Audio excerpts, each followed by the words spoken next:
Hi, Nathan. Thanks for coming in today. I know sometimes coming into therapy can be a tougher process for people and can be sometimes hard. So, how are you feeling in this space right now? Um, I'm okay. My wife brought me in and thought I needed to come talk to somebody, so that's what I'm here to do, I guess. Yeah, absolutely. Absolutely. And may I just say, it's the big first step to even just show up. So, awesome job. Have you ever been to therapy before? If so, what was that like? Um,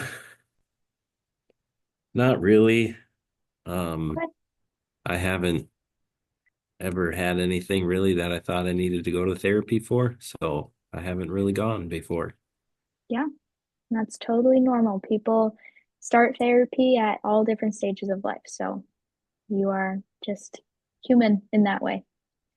Alrighty. So before we dive into the rest of our intake, we have to cover some ground.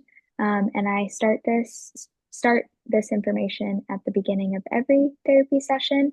It's just some good information to provide you some context and just kind of know what to expect out of this time. So, first, I'm kind of going to give you a roadmap about what this is going to look like. So, with this being our first session, I'm going to be asking you some intake questions just to kind of get a picture of what you're in here for and what you could be dealing with and what we want to focus on. Um, Along with that, I'll ask you some questions and there will be some prompts and things like that. But I also recognize that I'm a stranger and you don't know who I am. Um, and so if you don't feel like you want to disclose some information or you feel uncomfortable in that way, then um, know that that is totally okay. And then if down the line you decide, hey, I actually do want to share something about that, we can always circle back. Okay? Does that sound good? Yeah, I think I understand all that. Okay, sounds good. Along with that, I have to speak about confidentiality. So what we say in here is going to stay in here. This is a safe space, and I'm a trusted individual. Um, Along with that, I am a mandated reporter. So basically, what that means is if you share that you are at risk of harming yourself or others, then that becomes a safety concern. And then that's when I have to loop other people into the conversation just to make sure everyone is safe and everyone gets the help that they need. Okay. Okay. Okay. So along with that, we're gonna start on the intake. Okay. All right. Um, So if you can just tell me what brings you in today. Well, I've had some stuff happening in my life lately, some things at work that have not gone very well, and I feel pretty responsible for those things. And yeah, I'm just feeling pretty down about a lot of things, and have even thought about that maybe I don't need to be on this earth anymore. Hmm. Hmm. Yeah, that's heavy, and it seems like there's a lot there. Um, how long have you been feeling this way if you had to give an estimate? I would say it's been, oh, probably about 4 months now Okay. since an incident at work happened, and just felt really bad about that, and just kind of have been struggling the last few months. Yeah. Yeah. Well, like I said earlier, it's huge that you're in here today. And also, um, you mentioned that your wife is also a reason that you're in here today. Um, are there any other supports that you can list off the top of your head as to what may be motivating you to come here today? Well, I am nervous that the situation at work is so bad that, I might have to go to jail because of it. Um, Okay. so, I've really thought about, is I don't think I can go to jail. And so that's why I've thought about harming myself is because I just don't think I could live with that. Um, so yeah, I guess I don't really know what else to do. So that's why I said to my wife, sure, I'll come in and talk and see if that can help. Yeah, absolutely. Um, so you've mentioned several times that there was this situation at work. Could you speak more about that and what that looked like?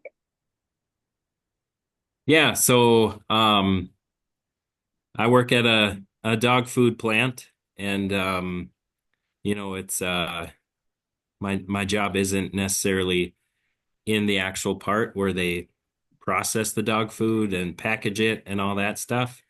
Um, but I work in administration and I feel like I made a pretty big mistake on something that could have led to many dogs eating eating dog food that was not good and could have led to many dogs dying because of that. So I just Mm, feel really bad about that and I'm not sure how to get past any of that stuff. yeah, absolutely. Well, it's clear that you care about your work. So can you give me a picture of what, well, first, how long have you been working there? And also, kind of what was your relationship with work like before this incident? Yeah, I've been working at this company for I think about 13 years now. Wow. Um, and it's been a good company to work for. Um, in general, I get along well with the people that I work with.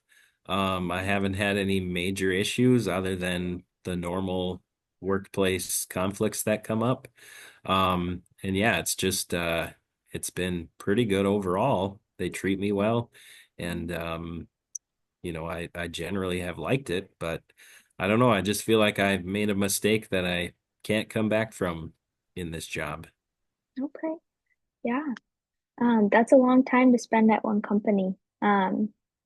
So after this incident, you had previously mentioned, or you just mentioned that you've had good relationships with your coworkers, and if anything, there's just been kind of maybe little conflicts here or there, but nothing really notable.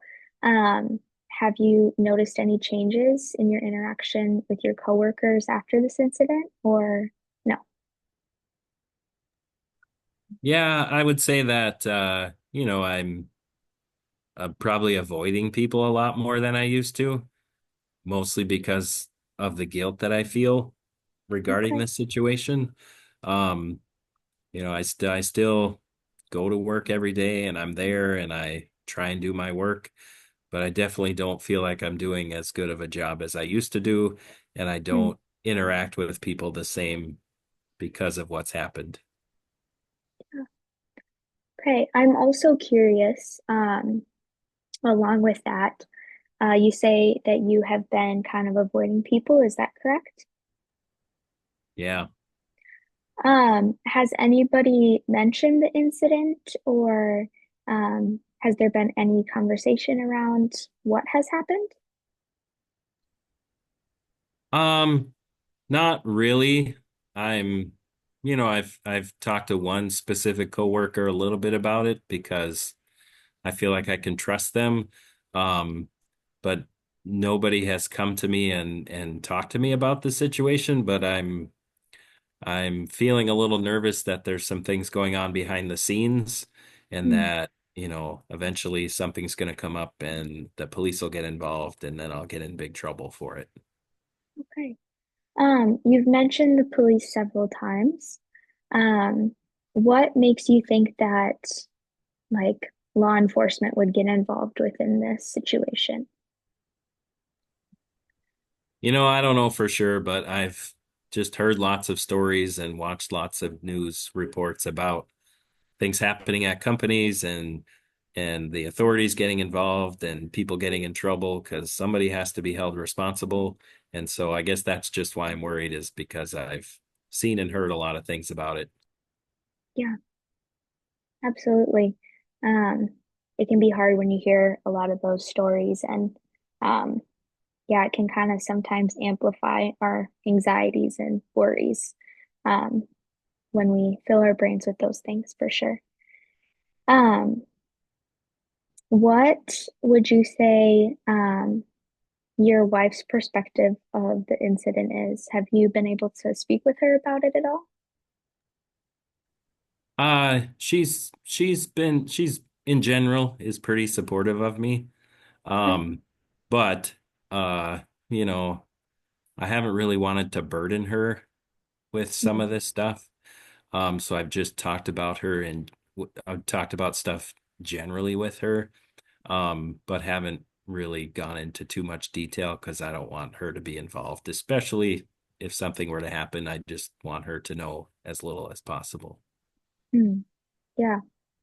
Um, if you can envision for me, if your wife was in the same shoes as you, um, and had dealt with an incident at work and was really wrestling with it, herself, um, how would you, as her husband, want to support her, or what would be your approach to that situation as her husband? I guess if the roles were reversed, I would want to know what she's struggling with and dealing with and come alongside her and be able to support her in any way that I could. Sure, sure.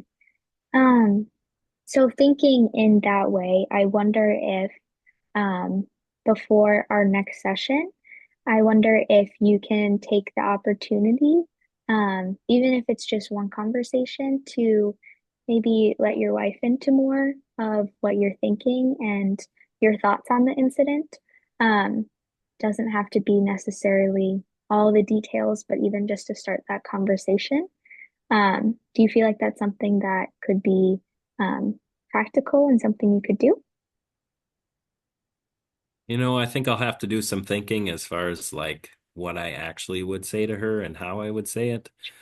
But I think, that might be a good idea to share some with her and get some support from her because really other than her, I don't feel like many people are supporting me at this point. So, yeah, I think I can Okay. work on that. Yeah. It's great that you can recognize your wife as a support and that you have her in your life.